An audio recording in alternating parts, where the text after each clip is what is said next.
Welcome back to this video. In this tutorial, I will show you on how to disable touch sound on Infinix phone without any stress. So let's move.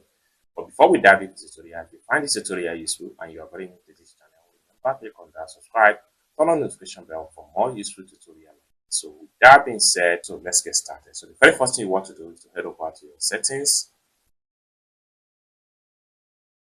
Then I'll get into your settings. Next thing you want to do is to simply scroll down and then navigate to sound and vibration. Take you right here. Next thing you want to do is to simply scroll down and go to advanced options. Take you right here. Next thing you want to do is to simply turn off this. It's as simple as that. So basically, this is how to disable your touch sound on Infinix without any stress. I hope you really got value for this video. Find this video useful. Give this video a big like, and also remember to subscribe to the channel for more useful tutorial about how best to use Infinix phone. Thank you so much for watching and hope to see you in my next video. Peace.